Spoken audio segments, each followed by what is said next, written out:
Hello everyone, क्या हाल चाल। I hope आप सब बढ़िया होंगे। तो चलिए आपको ले चलते हैं नेक्स्ट लेक्चर की तरफ, जो कि हमारा टॉपिक है Darwin theory of natural selection. तो हम आज के लेक्चर में Darwin theory of natural selection पढ़ेंगे। मेरे बारे में आप जानते होंगे कि मेरा नाम सूरज है, तो अब तो काफी परिचित सुपरिचित हो चुके हैं मुझसे। पर उससे पहले भी आज डार्विन की थ्योरी पढ़ने से पहले एक बार क्विक रिकैप देख लेते हैं लेमार्किज्म का, ताकि आपके दिमाग में ये फिट हो जाए कि जब हम थ्योरी ऑफ ऑर्गेनिक इवोल्यूशन पढ़ रहे हैं, तो जिसमें पहली थ्योरी थी लेमार्क की, तो उन्होंने क्या कहा था और इस थ्योरी क्यों क्रिटिसाइज हुई, गलत हुई, जिससे डार्विन की थ्योरी ऑफ नेचुरल सिलेक्शन आई। तो उसके ऊपर बात करते हैं। तो सबसे पहले बात कर ले तो लेमार्किज्म में हमने ये पढ़ा था कि लेमार्किज्म के कुछ पॉइंट थे। इस थ्योरी का नाम था इनहेरिटेंस ऑफ एक्वायर्ड कैरेक्टर। लगभग 3 मिनट लूंगा, फिर आपको अगले लेक्चर की ओर ले चलूंगा। तो इनहेरिटेंस ऑफ एक्वायर्ड कैरेक्टर कहते हैं, और इस थ्योरी का जो पहला फोर्स था इंटरनल वाइटल फोर्स थे। इसके अनुसार कुछ ऐसे फोर्सेस होते हैं, यानी जो शरीर के अंदर ऑपरेट होते हैं, जिससे हमारे न्यू बॉडी पार्ट्स या ऑर्गन बन जाते हैं। चेंजिंग इन्वायरमेंट न्यू नीड्स, यानी कि लेमार्क के अनुसार इन्वायरमेंट कांस्टेंट नहीं रहता, वो लगातार बदलते रहता है, जिसके कारण नई नीड डेवलप होती है। तीसरा है यूज एंड डिसयूज। इन्होंने कहा था जिनका हम ज्यादा यूज करते हैं वो तो जो है मोर डेवलप एफिशिएंट हो जाते हैं, बट जिनका हम डिसयूज करने लगते हैं, यानी जिनका हम यूज नहीं करने लगते हैं, या तो वो क्या कहते हैं नॉन फंक्शनल हो जाते हैं, या फिर वो रिड्यूस हो जाते हैं। तो जैसे कि वेस्टिजियल ऑर्गन इन्होंने बहुत ही अच्छे से बताया था। तो लेमार्क थ्योरी का जो सबसे अच्छा पॉइंट था वो वेस्टिजियल ऑर्गन के ऊपर था। चौथा था इनहेरिटेंस ऑफ एक्वायर्ड कैरेक्टर। इन्होंने ये बोला कि ये कहते हैं एक्वायर्ड कैरेक्टर जो एनिमल ने गेन किए हैं वो जो है नेक्स्ट जनरेशन में पास होने चाहिए। बट ये थ्योरी गलत क्यों होने लगी? क्योंकि देखो कह रहा है चेंजिंग इन्वायरमेंट न्यू नीड्स। देखो अगर हमारा इन्वायरमेंट कैसा है, बदल रहा है, तो मान लो मैं अगर कहां से कूद रहा हूं, मान लो चट्टान से कूद रहा हूं, बहुत बड़ी चट्टान से, अब मैं उस कंडीशन में मरने वाला हूं, पर क्या मैं उस समय ऐसे अपने हाथ आधे से फरफराऊंगा जैसे पक्षी उड़ाते हैं? क्या हमारे इसमें पंख बन जाएंगे? नहीं। और आप देखो टीवी का ज्यादा यूज हम आंख से देखने के लिए करते हैं, आंखी से देखते हैं ऑब्वियसली। तो हम जब आंख से टीवी को देखते हैं तो हमारी आंखें कमजोर होती है, ना कि बढ़िया होती है। तो ये कुछ क्रिटिसाइज थे, और वीजमान का एक्सपेरिमेंट था, जिन्होंने 22 जनरेशन तक पूंछ को काटते रहे। तो ऐसा कोई माइस नहीं था जिसके पास जो है पहले से पूंछ ना हो। फिर उसके बाद जो नेक्स्ट थ्योरी आई वो डार्विन की थ्योरी आई, जो कि नेचुरल सिलेक्शन के ऊपर थी। काफी बढ़िया थ्योरी थी डार्विन की, पर ये भी क्रिटिसाइज हुई। तो उससे पहले बात कर लेते हैं। तो Darwin was born in England. अगर आपसे पूछा जाए कि डार्विन का जन्म कहाँ हुआ था, तो डार्विन का जो जन्म हुआ था वो इंग्लैंड में हुआ था। Darwin went to South Africa. जो है डार्विन जो है साउथ अफ्रीका गए थे, गैलापागोस आइलैंड में, जो कि ऑस्ट्रिया एंड अफ्रीका में है। उन्होंने जिस शिप में उन्होंने यात्रा की थी उस शिप का नाम था HMS बीगल, जो कि एक शिप थी जिसपे उन्होंने अपनी यात्रा की थी। तो डार्विन किससे इंस्पायर थे? डार्विन इंस्पायर वर्क बाय मैल्थस, जो कि इकोनॉमिस्ट थे। देखो डार्विन ने जो अपना काम किया था वो दो लोगों से काफी प्रभावित हुए थे। एक तो क्या कहते हैं मैल्थस थे, और दूसरे हमारे लायल थे। जो मैल्थस थे वो इकोनॉमिस्ट थे, और लायल हमारे जियोलॉजिस्ट थे या जियोलॉजी वाले थे। तो मैल्थस ने वर्क किया था ह्यूमन पॉपुलेशन ग्रोथ के ऊपर। और इनका एक उस समय के काफी तगड़े साइंटिस्ट ये भी थे, अल्फ्रेड रसल वेलेस। देखो कहा जाता है कि ये थ्योरी डार्विन ने तो दी, बट इनमें मेन रोल जो है अल्फ्रेड रसल वेलेस का था, जो कि काफी दब गया। देखो एक्चुअल मायने में क्या होता है ना, उस समय जिनका दबदबा होता है उसकी थ्योरी मान ली जाती है। ये थ्योरी पे जिसमें नेचुरल सिलेक्शन पे किन्होंने काम किया, कहते हैं डार्विन ने किया। पर सेम काम उसी समय पे अल्फ्रेड वेलेस भी कर रहे थे। अल्फ्रेड वेलेस उस समय काफी कम परिचित थे, तो उन्होंने क्या किया, ही वॉज नेचुरलिस्ट। वो नेचुरलिस्ट थे who was work in the मलाई आर्कीपेलागो। वो वर्क कर रहे थे मलाई आर्कीपेलागो, जो कि प्रेजेंट में इंडोनेशिया का पार्ट है। वेलेस ने क्या किया था, अपना ऐसे सेंड कर दिया था two of his work to Darwin. यानी इन्होंने क्या किया, ये उस समय कम पॉपुलर थे, तो इन्होंने अपने वर्क को जो है डार्विन को भेजा, और डार्विन ने बोला मैं भी इसी पे काम कर रहा हूं। अब पता नहीं डार्विन उस पे काम कर रहे थे नहीं कर रहे थे, वो बात का तो मुझे भी नहीं पता, अब ये वहीं जाके पता चलेगा। बट इन्होंने अपने ऐसे को जब डार्विन के बाद भेजा, तो डार्विन ने क्या किया, उसको पढ़ा और समझा, और उसी के कुछ समय बाद अपनी थ्योरी दे डाली। पर उन्होंने वेलेस का जिक्र नहीं किया, बट वेलेस ने भी अपना काम जो है पब्लिश किया। जब पेपर मिले होंगे तो पता चला होगा। तो इन्होंने अपना वर्क जो है डार्विन को सेंड कर दिया था। उसके बाद डार्विन ने अपनी जो है नेचुरल सिलेक्शन की थ्योरी दे दी थी। तो ये कुछ बेसिक थे। अब हम थ्योरी को समझते हैं, तब तक इसको आप नोट करो। तो चलिए बात कर लेते हैं डार्विन थ्योरी के ऊपर। तो डार्विन थ्योरी से पहले आपको पॉइंट पता चल गया, बेसिक पॉइंट क्या क्या थे। तो डार्विन की जो थ्योरी थी, मैं बता रहा था आपको, लास्ट लाइन मैंने बोली थी कि वेलेस जो थे एक नेचुरलिस्ट थे, और ये काम कर रहे थे मलाई आर्कीपेलागो, जो कि वर्तमान समय में इंडोनेशिया में है। इन्होंने किया था सेंट टू ऐसे टू डार्विन, यानी अपना लिखा हुआ ऐसे डार्विन को दे दिया था। इनका जो ऐसे था उसकी जो मेन हेडिंग थी वो क्या थी? हेडिंग थी main on the tendency of varieties to depart indefinitely from the original type, यानी कि टेंडेंसी होती है वैरायटी की जो बदलने के लिए कि indefinitely from the original type, ये उनकी मेन हेडिंग थी। और डार्विन की जो बुक थी जिसमें उन्होंने अपना जो है थ्योरी दी थी, उस बुक का नाम था, या क्या कहते हैं, उस बुक की जो थ्योरी का नाम था वो ये था, on the origin of species by means of natural selection. ये उनकी बुक थी जिसमें एक हेडिंग थी, क्या थी, ये बुक का नाम, अगर आपसे पूछा जाए कि डार्विन की बुक का नाम क्या है, काफी इंपॉर्टेंट बुक का नाम है, आप ऐसे याद रखो, ये कई कंपटीशन एग्जाम में आपको मिल सकता है, नीट के एग्जाम में मिल सकता है, कई प्रकार के पेपर अगर आप बायो से रिलेटेड देते हैं तो उसमें मिल सकता है कि डार्विन की जो बुक थी वो क्या है, थ्योरी उसका नाम था on the origin of species by means of natural selection.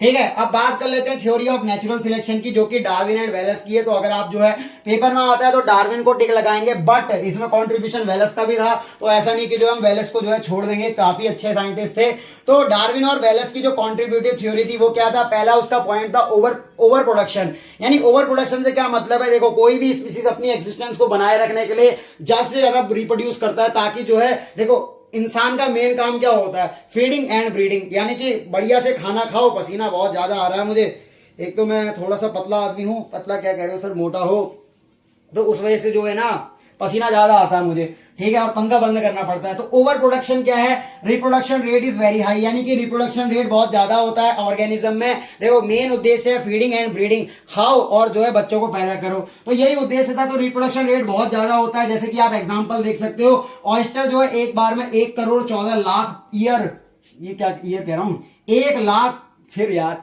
Math मेरी थोड़ी सी कमजोर है, देखो बायो वाला हूं मैं, इकाई दहाई सैकड़ा हजार 10,000 लाख 10 लाख करोड़ 10 करोड़ है, सही हो रहा है, देखो इकाई दहाई सैकड़ा हजार 10,000 लाख 10 लाख करोड़ 10 करोड़ 11 करोड़ 40 लाख एग्स दे देता है एक बार में।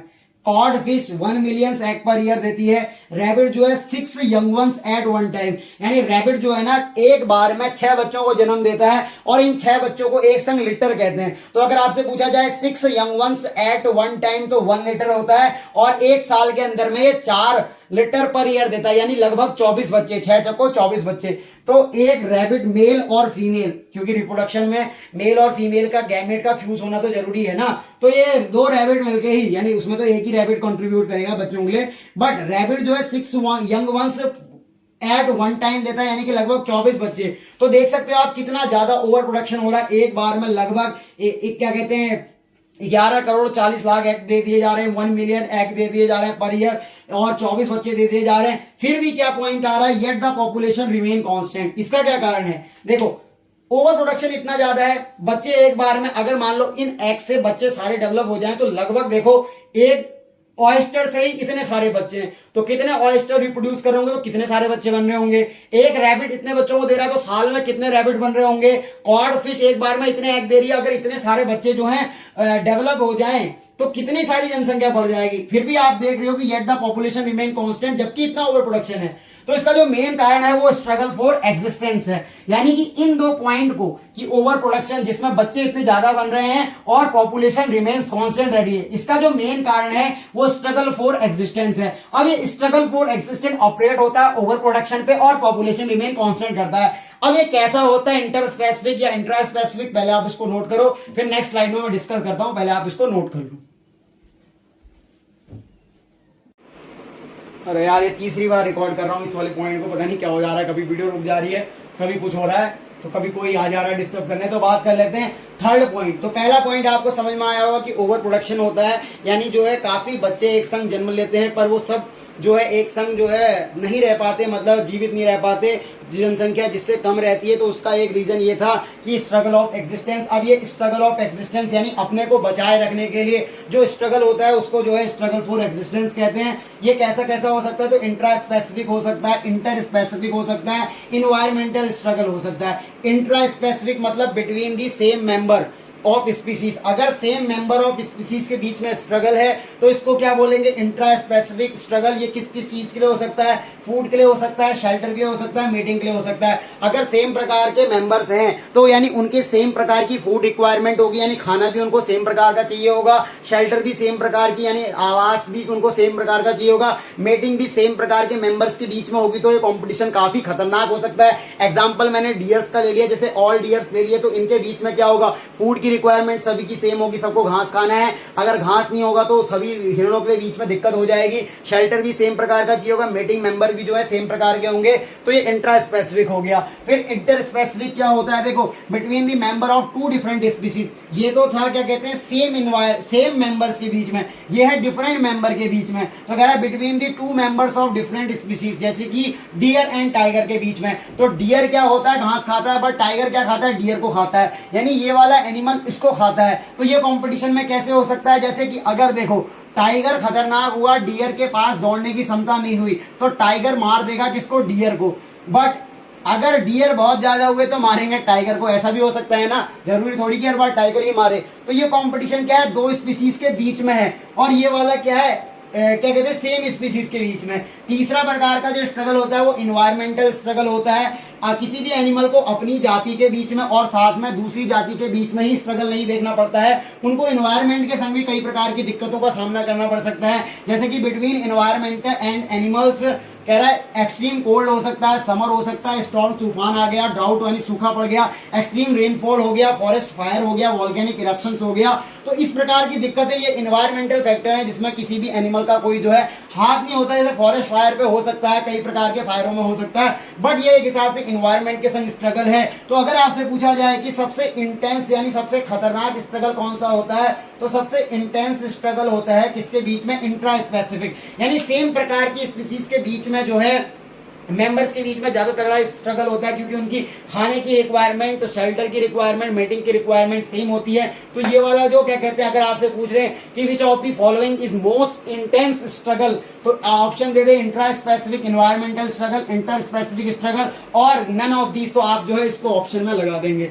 फिर है यूजफुल वेरिएशन। देखो लेमार्क का ऐसा कहना था कि जो वेरिएशंस होती हैं, जो क्या कहते हैं वेरिएशंस आई हैं एनिमल्स में, वो नेक्स्ट जनरेशन में पास होनी चाहिए। तो ऐसा भी लगा कि जो है सारी वेरिएशन जो है नेक्स्ट जनरेशन में नहीं जा पा रही हैं, तो डार्विन ने एक टर्म दिया कि यूजफुल वेरिएशंस होती हैं वही जाती हैं। As per Darwin no two individuals are similar, यानी ऐसा नहीं हो सकता कि जो दो इंडिविजुअल हैं वो सिमिलर हो, except identical twins. Identical twins के केस में लगभग सिमिलर हो सकते हैं। And individual of particular species have variation, यानी कि उसी स्पीसीज के बीच में जो रह रहे हैं उनके बीच में भी कई प्रकार की वेरिएशन पाई जाती है। Those individual that have useful variation, वो इंडिविजुअल जिनके पास क्या होती है, यूजफुल वेरिएशंस होते हैं, are better adjusted and adopted to given environment, so they are able to survive and reproduce. देखो इस पॉइंट का मतलब क्या है, देखो लेमार्क ने बोला कि सारी वेरिएशंस जाती हैं एक्वायर्ड ऑफ इनहेरिटेंस या इनहेरिटेंस ऑफ एक्वायर्ड कैरेक्टर करके उन्होंने जो थ्योरी दी थी, उन्होंने ये बोला था कि जो वेरिएशंस होती है वो नेक्स्ट जनरेशन में पास होती है, पर ऐसा नहीं होता है। तो डार्विन ने कहा कुछ यूजफुल वेरिएशन होती हैं, as per Darwin no two individuals are similar, कह रहा है दो प्रकार के इंडिविजुअल कभी भी सिमिलर नहीं हो सकते, एक्सेप्ट अगर वो आइडेंटिकल ट्विन की केस की बात छोड़ दें, ये बहुत कम केस होते हैं। तो कह रहा है and individuals of a particular species have variation, यानी जो सेम मेंबर होते हैं स्पीसीज के उनके बीच में भी वेरिएशंस पाई जाती हैं। दोज इंडिविजुअल, वो individual that have useful variation, जिनके पास जो है आवश्यक वेरिएशंस होते हैं, आर बेटर एडजस्टेड, वो ज्यादा अच्छे एडजस्ट होते हैं, एंड अडेप्टेड होते हैं, यानी कि जो है एनवायरनमेंट के साथ घुल गए होते हैं, in given environment, so they are able to survive and reproduce, यानी उनके जो है सर्वाइव करने के चांस ज्यादा होंगे और रिप्रोड्यूस करने के चांस ज्यादा होंगे। तो इस पॉइंट को नोट करो, फिर हम अगली पॉइंट पे चलते हैं। डार्विन की थ्योरी काफी जो है बड़ी है, पहले आप इसको नोट कर लो।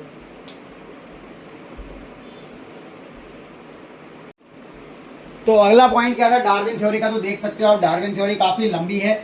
मैं एक बार पंखा बंद कर दूं, मैं वही बताना भूल जाता हूँ, ये पंखे से आवाज आती होगी ना, तब बंद करना पड़ता है, ठीक है।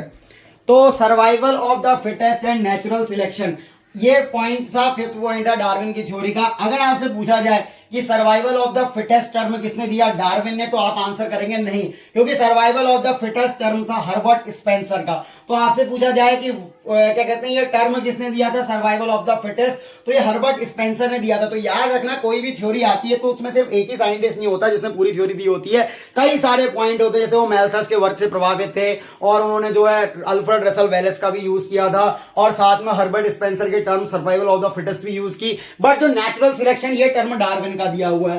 तो आपको इस पॉइंट के अनुसार क्या बताना है, nature select the fittest animal, यानी नेचर क्या है, सिलेक्ट करता है फिटेस्ट एनिमल को, as per Darwin the fittest animal have useful variation. और वो जो है कौन सा क्या कहते हैं फिटेस्ट एनिमल हो सकता है, जो डार्विन के अनुसार जिनके पास क्या हो, यूजफुल वेरिएशन हो। तो जिसके पास यूजफुल वेरिएशन होगी वो जो है फिटेस्ट होगा।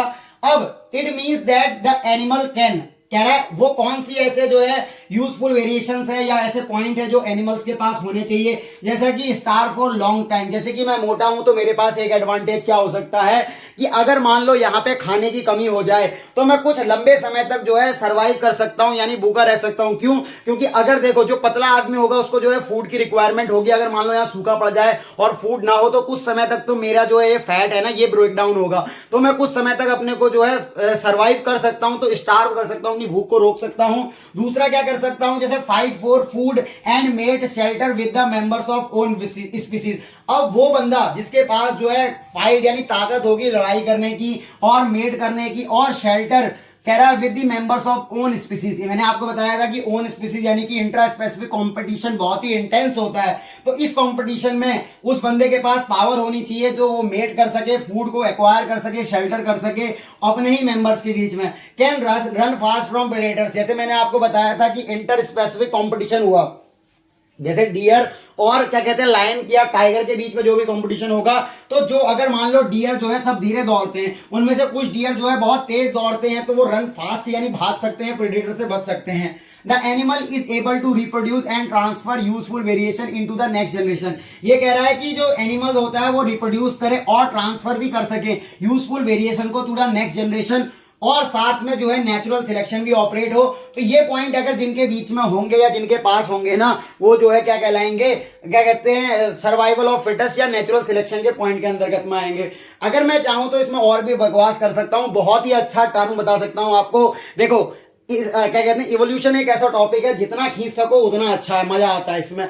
आप जो है कई अच्छी प्रकार की बुक पढ़ सकते हैं, पर यार फिर यही दिक्कत हो जाती है ना, लेक्चर लंबा होने लगता है तो जो है बच्चे देखना कम कर देते हैं, स्किप करते हैं कि यार ये तो बहुत ही लंबा पढ़ा रहा है। बट मैं फिर भी आपको जो है थोड़ा ब्रीफ बता देता हूं। जैसे कि डार्विन से सवाल पूछा गया था कि रिड्यूस ऑफ बॉडी हेयर, क्योंकि यूजफुल वेरिएशन में एक ये भी तो आया कि बॉडी हेयर का जो रिड्यूस होने लग गए, इसको नेचुरल सिलेक्शन से आप कैसे समझाओगे? Reduce of body hair can be explain by natural selection. तो डार्विन ने ये भी बोला कि यार हर चीज को आप ऐसा नहीं बोल सकते कि नेचुरल सिलेक्शन ही क्या कहते हैं ऑपरेट कर रहा है, तो नेचर में कई सारे फैक्टर होते हैं जो ऑपरेट कर रहे होते हैं, तो उसमें से एक सेक्सुअल सिलेक्शन भी इसका एक क्या कहते हैं फैक्टर हो सकता है। अब ये सेक्सुअल सिलेक्शन कैसे होगा, तो मैंने आपको जो है इससे पहले जब मैं ह्यूमन इवोल्यूशन पढ़ा रहा था तो उसमें बताया था, पर मैं यहाँ पे आपको कुछ बता देता हूं। जैसे कि क्या कहते हैं सेक्सुअल सिलेक्शन कैसे, तो जैसे हमारे जो है बॉडी हेयर रिड्यूस होने लगे तो फ्रंटल न्यूडिटी ना हो, तो हमने जो है क्या कहते हैं कपड़े पहनने शुरू किए। तो अब जब बाल जब ये जो है बॉडी से रिमूव होने लगेंगे, क्योंकि हमारा जो विजुअल स्टिमुलस है ना वो जो है अपोजिट पार्टनर की तरफ को ज्यादा अट्रैक्ट होंगे अगर उसकी बॉडी हेयर कम होंगे। अगर बॉडी हेयर ज्यादा होंगे तो उसके जेनाइटल ऑर्गन या क्या कहते हैं रिप्रोडक्टिव ऑर्गन जो है ढके हुए होंगे, तो उतना एक्सपोज नहीं होगा। बट अगर जो है बॉडी हेयर रिड्यूस हो गया तो हम जो है फ्रंटल न्यूडिटी ना हो, जिसको हिंदी में ललाट नग्नता कहते हैं, तो अगर ऐसी चीजें होने लग जाएंगी तो जो है male partner will be more attract to the female partner. तो इन्होंने बोला कि सिर्फ ऐसा ही नहीं कि नेचुरल सिलेक्शन ही ऑपरेट करता है, सेक्सुअल सिलेक्शन नाम की भी कोई चीज होती है जो कि ऑपरेटिव हो सकती है। फिर इनका जो 6 पॉइंट था वो कंटिन्यूअस इन्वायरमेंटल चेंज, जो डार्विन जैसा था, उसको भी एक्सप्लेन करता हूं, पहले आप इसको नोट करो। तो जो इसका अगला पॉइंट है वो 6 पॉइंट क्या है, कंटिन्यूअस इन्वायरमेंट चेंजेस। अब जो है छठा पॉइंट है कंटिन्यूअस एनवायरनमेंट चेंज, इसको एक्सप्लेन करते हैं। तो सातवां पॉइंट क्या कह रहा है, continuously natural selection will go on, new variations will accumulate in coming generation leading to the formation of new species. कह रहा है जो वातावरण है वो कांस्टेंट नहीं रहता है, जैसा कि लेमार्क ने भी बताया था कि कंटिन्यूअस एनवायरनमेंट चेंज होता है जिसके कारण न्यू नीड डेवलप होती है। तो continuously natural selection will go on, जो है नेचुरल सिलेक्शन भी लगातार चलते रहता है, new variations will accumulate in coming generation leading to the formation of new species, यानी कि जिससे नई स्पीसीज बनती है। ऐसा तो होता है देखो। बट लेमार्क कह रहे थे कि यार जिसकी गर्दन लंबी हुई वो जो है बच गए, बाकी मर गए, उन्होंने ऐसा बोला था। बट ऐसा नहीं होता है, डार्विन के अनुसार ये था कि हो सकता है कि लंबी गर्दन वाले भी जिराफ रहे हों और छोटी गर्दन वाले जिराफ भी रहे हों, ऐसा उन्होंने कहा नहीं था, मैं बता दे रहा हूं एक हिसाब से, मैं डार्विन की तरफ से कुछ पॉइंट बोल दे रहा हूं। देखो डार्विन का कहना ये था, देखो लेमार्क का ऐसा कहना था कि छोटे जानवर होते थे पहले, छोटे मुंह वाले नहीं, छोटी गर्दन वाले, बट जैसे जैसे उन्होंने अपनी गर्दन बड़ी करी तो वो पीछे वाले सब विलुप्त हो गए। बट इन्होंने ऐसा कहा ऐसा नहीं होता है, इन्होंने कहा कि हो सकता है कि उस जनसंख्या में लंबी गर्दन वाले और छोटी गर्दन वाले भी रहे हो सकते हैं। तो कंटिन्यूअस वेरिएशन की बात की थी इन्होंने। तो यहां पे देखो ये एक पॉपुलेशन थी, इनिशियल पॉपुलेशन ऐसी थी कि ये पॉपुलेशन ये थी, पर इनमें कुछ मॉडिफाइड एलील थे, यानी इनमें कुछ मॉडिफिकेशन भी थी, जैसे ये वाले इनमें से ये 2 रन फास्ट कर सकते थे। फिर नेचुरल सिलेक्शन ऑपरेट हुआ, ये वाले जो है घटते चले गए और ये वाले बढ़ गए। अब इनके पास क्या क्वालिटी थी, रन फास्ट सभी की, बट इनके पास फर्स भी आ गए, यानी एक्सट्रीम कोल्ड हुआ तो ये रन फास्ट तो कर ही रहे थे और साथ में एक्सट्रीम कोल्ड के लिए भी ये क्या थे, बढ़िया थे। ठीक है, तो अब इनके पास 2 पॉइंट हो गए। अब फिर से नेचुरल सिलेक्शन ऑपरेट हुआ और नेचुरल सिलेक्शन ऑपरेट हुआ तो इनकी जनसंख्या बढ़ने लगी। अब इनके पास देखो रन फास्ट भी कर सकते हैं और फर भी है इनके पास, पर अब यहां पे जरूरत थी हॉर्न्स की, यानी उनको सींगों की जरूरत थी प्रेडेटर से लड़ने के लिए। तो अब ये वाले जो है जैसे ही फिर से नेचुरल सिलेक्शन हुआ, ये मेट करे, आपस में रिप्रोड्यूस करे। अब ये जो नई स्पीसीज बनी, इसके पास हॉर्न भी हो गए, फर भी हो गए, रन फास्ट भी कर सकते हैं, तो ये डियर के रूप में बन गई। तो इनिशियल स्पीसीज ऐसी थी, कुछ स्पीसीज ऐसी थी, उससे जो है उनमें क्वालिटी आई। पहले इनमें से कुछ पॉइंट थे, जैसे रन फास्ट हुआ, ये यूजफुल वेरिएशन था। फिर एक्सट्रीम कोल्ड आया तो उसमें फल डेवलप हुए, तो ये भी एक अच्छा पॉइंट था। फिर ये मेट करे, रिप्रोड्यूस करे आपस में, फिर इनके पास हॉर्न आए जो कि यूजफुल वेरिएशन है। फिर से नेचुरल सिलेक्शन ऑपरेट हुआ, फिर हॉर्न बने थे, उनके बाद फर थे और रन फास्ट कर सकते थे, तो ये स्वैम्प डियर के रूप में मॉडिफिकेशन हो गए। तो देखो कंटिन्यूअसली नेचुरल सिलेक्शन ऑपरेट हुआ और क्या हुआ, एक नई स्पीसीज के रूप में बन गए। फिर उसके बाद जो डार्विन के जो 2 की पॉइंट थे, जो थ्योरी के 2 की पॉइंट थे, उसमें एक तो नेचुरल सिलेक्शन था, दूसरा था ब्रांचिंग डिसेंट विद मॉडिफिकेशन। ये नीट के लिए बहुत ही इंपॉर्टेंट है, इसको लगा लो आप, क्या very very important for NEET. और साथ में आप जो भी, अगर आप बीएससी के लिए भी देख रहे हो तो आप आंसर को बड़ा करने के लिए कर सकते हो, बहुत बढ़िया आंसर हो जाएगा आपका। तो कह रहा है डार्विन के जो 2 की पॉइंट थे, एक तो नेचुरल सिलेक्शन था कि नेचर जो है सिलेक्ट करता है फिटेस्ट को, और जो ब्रांचिंग डिसेंट विद मॉडिफिकेशन। तो बात करो यहाँ पे, तो नेचुरल सिलेक्शन ऑपरेट होगा तो ये कोई स्पीसीज थी, ये एस स्पीसीज थी, उससे क्या हुआ S1 डेवलप हुई, बट इसका मतलब ये थोड़ी कि S खत्म हो जाएगी। फिर S1 से S1 भी डेवलप हुई, S2 भी डेवलप हुई, S2 से S2 डेवलप हुई, साथ में S3 भी डेवलप हुई। तो अब इसका क्या मतलब है, ब्रांचिंग डिसेंट विद मॉडिफिकेशन, यानी हम नीचे की तरफ जा रहे हैं, तो जैसे ही हमारा डिसेंट हो रहा है, हम नीचे की ओर जा रहे हैं, तो हमारे अंदर कुछ क्वालिटी आ रही है, यानी मॉडिफिकेशन होती जा रही है। जैसे फिश से एम्फीबियन बने, पर ऐसा नहीं कि फिश विलुप्त हो गई, फिश भी रही। एम्फीबियन से रेप्टाइल बने और एम्फीबिया भी रहे। रेप्टाइल से क्या कहते हैं, रेप्टाइल बने, एप्स बने, मैमल्स बने। हम नीचे की ओर जा रहे हैं विद मॉडिफिकेशन के संग, तो इसी को बोलते हैं ब्रांचिंग डिसेंट, यानी कि ब्रांच का नीचे की ओर जाना और कुछ मॉडिफिकेशन के संग, तो इसको बोला ब्रांचिंग डिसेंट विद मॉडिफिकेशन। अभी देखो थ्योरी में आपको काफी मजा आ रहा है, बट ये थ्योरी बताते बताते ही मुझे 1 घंटा होने वाला है। तो आप यार लेक्चर को जो है सपोर्ट करना, मतलब आप वीडियो को लाइक करना, कमेंट करना, शेयर करना, बस इतना ही आपसे कहना है। देखो 1 घंटा हो गया लगातार बनाते बनाते, तो आप भी देखो इतना लिखना पड़ता है, तो आप भी उसके लिए सपोर्ट करें। आगे अगली स्लाइड को डिस्कस करते हैं, इसको नोट कर लो। तो फाइनली वो पल आ गया जब डार्विन की थ्योरी जो है खत्म हो गई, लास्ट स्लाइड के ऊपर आ गई।